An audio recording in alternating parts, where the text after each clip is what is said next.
Hey guys, greetings from Lisbon, Portugal. This is a destination we visited just a couple of years ago, and I have to say we're thrilled to be back. We are with my parents this time. Yeah, so we are kicking off the annual Jeffrey family trip when Sam's parents escaped Canadian winter. So yeah, we're spending a little over 2 months in Europe. Lisbon is our first stop. So we've got 3 days here and we're gonna take you guys on a little tour, show you some of the attractions, eat, drink, be merry, and yeah. So let's get started. Let's go. After many repeat visits, we feel like we know this city well. So in this Lisbon travel guide, we're going to show you around what we think are some of the best attractions.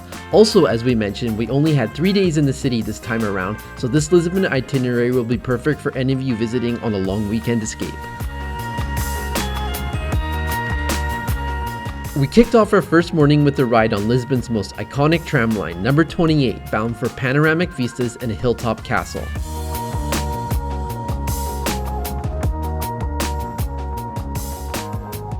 Okay, so we've reached our first lookout point of the day. I have a feeling we're going to be stopping at a lot of these. But yeah, basically we hopped off of tram 28 and voila, we've got this terrace, rooftop views, the ocean, sunshine. So yeah, here we are. What more could you want in January, especially coming from Canada? It does not feel like January right now. No, this is amazing.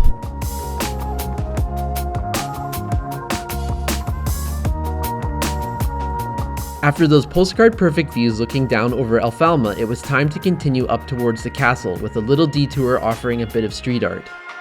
So we found this tiny little lane, lots of stairs, and it's going to lead us up to the Castle of St. George. And there's lots of graffiti and street art, so we're going to have a proper look around before we continue on to the main attraction.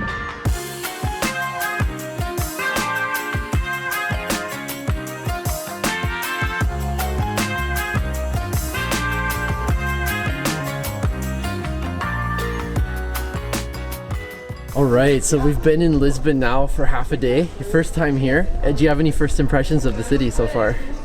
Number one, it's 30 degrees Celsius warmer than in Canada right now. Oh yeah. Number two, the streets and the sidewalks are filled with cobblestones. Yeah. Unbelievable. Unbelievable. We've had some great views as well. Yes. Yeah. I can't remember what the lookout was, but we went to a lookout and and that's one of many in the city. And also, did you enjoy your tram ride over here? yes, the tram ride was a little crowded. Yeah. But A little sweaty too. yeah. But we managed to get through it and we got to our first stop and we've been walking ever since. Yeah, exactly. Enjoying it great.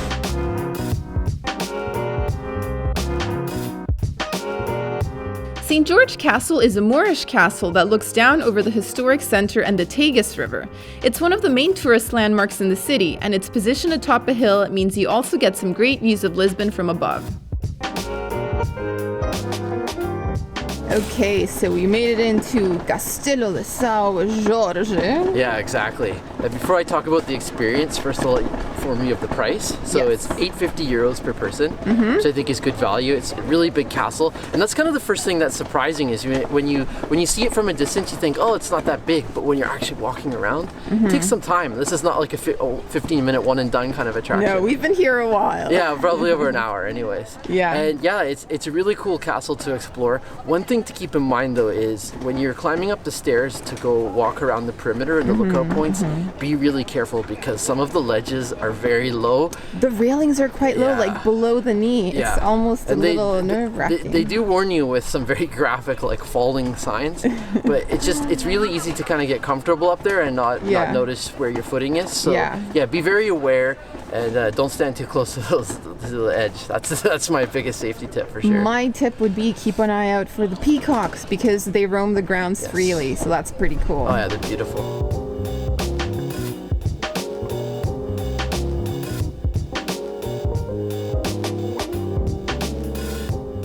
After visiting the castle, we started making our way downhill and stopped at Lisbon Cathedral, which was right along the way. Admission to the cathedral is free of charge, but once you're inside, you can pay a fee to visit the treasury and the cloisters.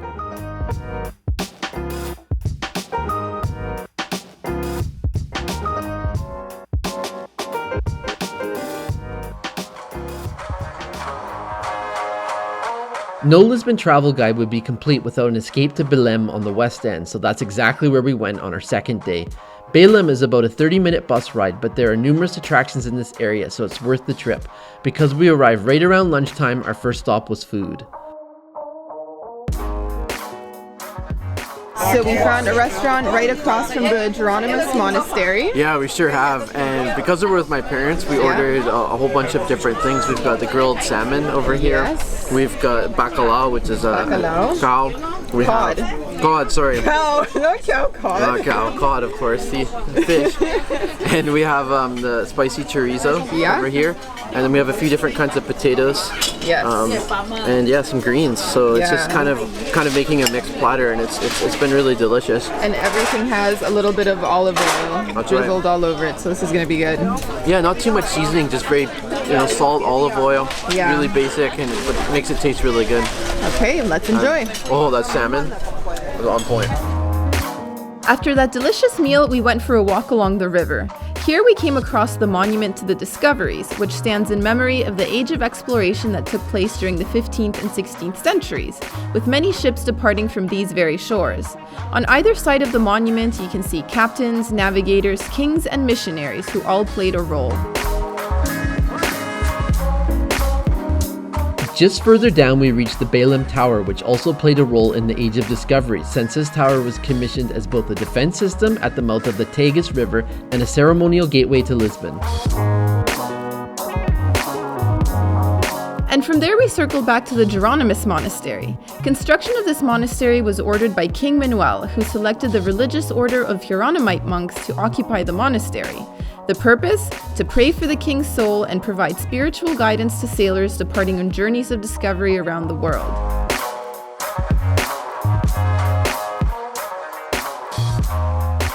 So it is now time for egg tarts. We've been sightseeing for a while. We've earned ourselves a little treat. Portuguese egg tarts, and they're not just any kind of egg tarts. These pastéis de natas are the original ones. Pastéis de nata, here we come. Pastéis de nata were created by the monks at the Geronimus Monastery, and seeing as we were right next door, this was a very logical stop. But why did monks become master bakers? Well, it turns out that at the time, convents and monasteries would use large quantities of egg whites to starch their clothes. This meant that there was a lot of leftover egg yolks, and baking was a way these wouldn't go to waste. Obrigado. Here I go.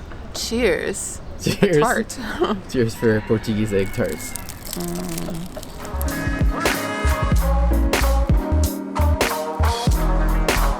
From there it was over to the botanical gardens to walk off those egg tarts and also have an impromptu photo shoot with Sam's dad. All right, Daddy-o on the patio, what are you gonna do? I'm going to take a unique picture. I'm going to lie down on this park bench. Yes. And I'm going to point the camera up towards the trees. Yes. You guys are going to stand behind here and lean over, and I'll get you All right. both Perfect. looking, and the treetops will be... Is this your original idea? No, it's... No, definitely is. We didn't ask for it. So. Okay, yeah. It's my idea, yeah. Definitely. The thing with photography is you have to think about your backdrop, and you have to think about where you're shooting from. So there you go. Exactly. Okay, let's show us how it's done. Okay, here we go. Here we go. I'll get down here. Yeah. The camera's on. Oh yeah. There we go. Okay, now you guys have to lean over a little bit. Like just like this? Yeah. I'll get the camera out of the way. Tell me when you're ready. Okay, ready? All good? Oh, it just went off. How do you turn it on? Okay. There. Okay, I'm gonna take a picture like this. Get the camera out of the way, okay? Just for a second. Ready? Okay, now come a little closer now. Right like that. Okay. Ready? 1, 2, 3, and one more. Just Okay. lean over just a little bit more, okay? Just a Come little on. more. Like lean this? over. Yeah. Lean over. Yeah. Okay. Ready? Okay, that's it, George. Gotcha. Okay. Awesome. So it is our third day in Lisbon and we are out and about again. So our first day was spent in the in the east end of the city. Yeah, Second day in the west end. Right, and now we're covering the central part of Lisbon. Yes. So yeah, this is actually our final day here. So we are looking to do quite a bit.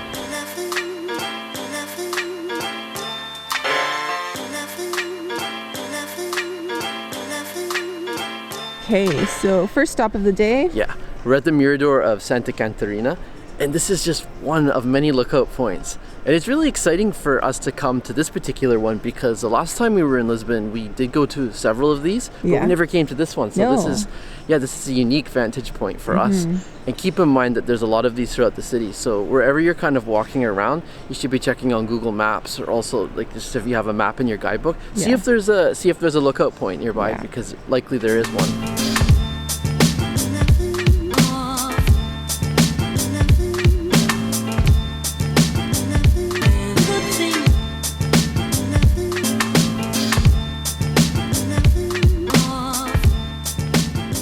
Okay, time for an update. Update. Well, the first thing is I just got a new jacket. Someone went shopping. Quite like it. And Replaced the Puma jacket that I was wearing too much on the last Europe trip. Anyways, we came to the Carmel Convent with the intention of going in, but much like Samuel and Audrey's style, we didn't research if it was open today. And we forgot it was Sunday. It is not open on a Sunday. Closed on Sunday. It's our last day here. But the cool surprise is that we found like what looks to be like a cool open flea market kind of thing, open Sunday market. So instead of showing you the convent, which is good, we did come here the last time, we're going to show you the flea market instead. But do go to the convent if you have time when you're visiting Lisbon. Not on a Sunday. Not on a Sunday.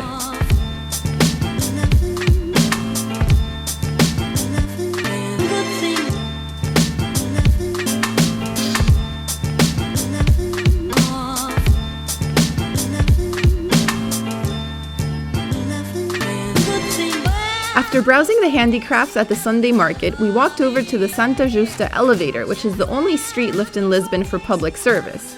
If you think this cast iron structure looks familiar, that may be because it was designed by an apprentice of Gustave Eiffel.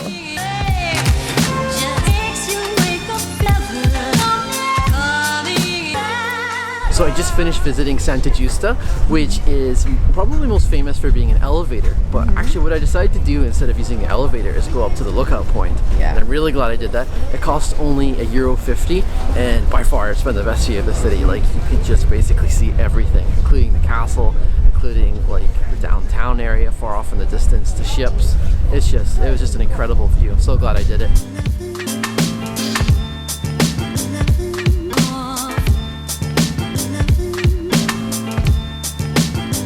Next it was time for our afternoon snack, so we made our way over to Confeiteria Nacional, which is the oldest pastry shop in Lisbon.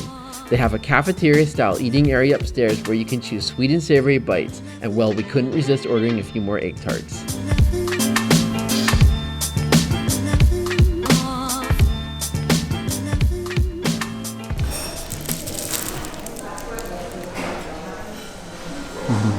It's really flaky and crispy. And then you have that like pudding, like eggy consistency. But I think compared to the first place, this one it tastes a little bit sweeter to me.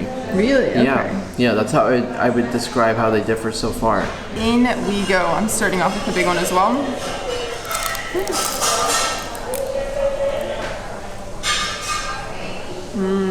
Good? But this one's not fresh out of the oven. Like the one we had yesterday. Oh, right. Yeah, it's not warm. It's not warm. This one's served cold. Yeah. Do you prefer? Still good. Super flaky. Do you have a preference to warm or cold? I like them warm. Yeah.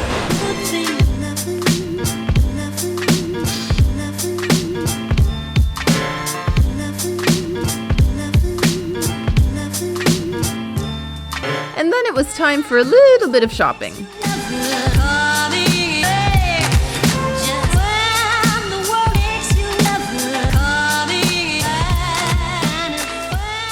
Okay, so we were just walking down Rua Augusta, which is the main pedestrian street here in Lisbon, and tell us, what did we find? Well, just behind me, I found the same t-shirt shop that I visited in Barcelona like 3 years ago. Yeah, I got some of my favorite t-shirts. Yeah, and I was talking to the shop owner in there, and they actually originated from here. They have 2 more stores in Porto, and then they have a couple more in Spain, but this is actually a Portuguese company. I had no idea. I thought it was a company based out of Barcelona, and they're great. I got 2 t-shirts and one for my dad too. Yeah, they have some really unique shirts with like fun designs, so it's worth checking out.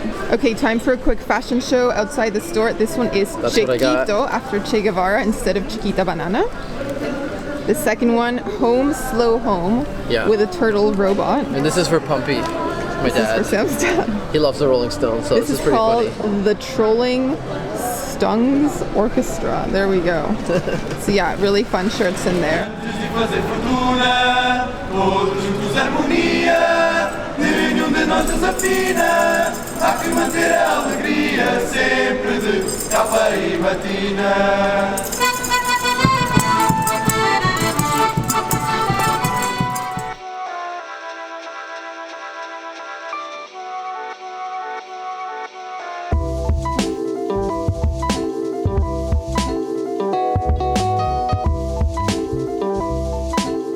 After enjoying that music and dance performance, we continued down the pedestrian street, crossed the Rua Augusta Arch, and walked around the Commerce Square before heading back to our apartment for a little rest.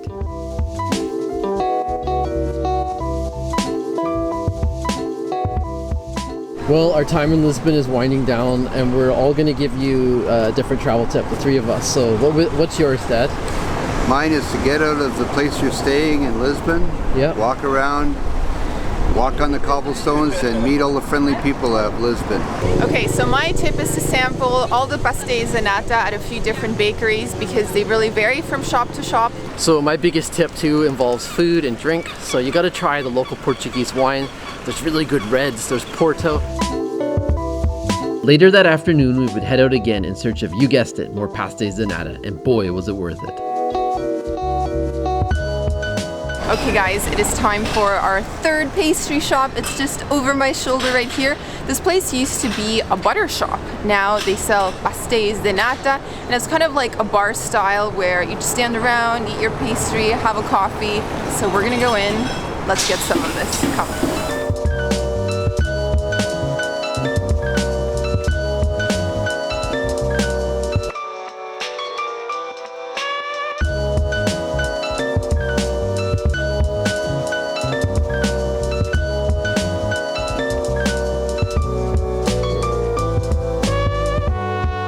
Okay, third shop. This one is called Manteigaria, and we went in with the intention of only getting 2 tarts.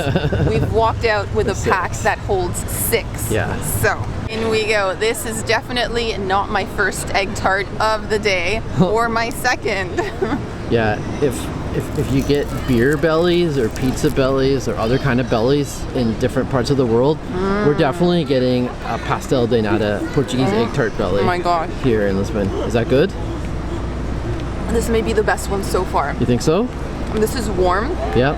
fresh out of the oven. Ticks off that box.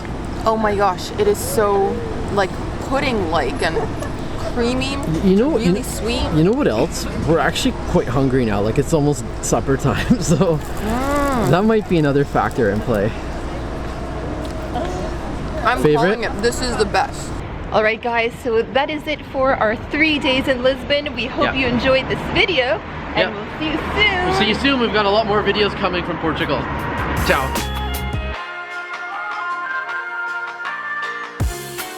As always, we hope you enjoyed our Lisbon travel guide and that you found it useful for planning your own trip. If you have any other suggestions of things to do in Lisbon that you'd like to share with travelers, feel free to leave those in the comments below. Wishing you happy travels, and until next time.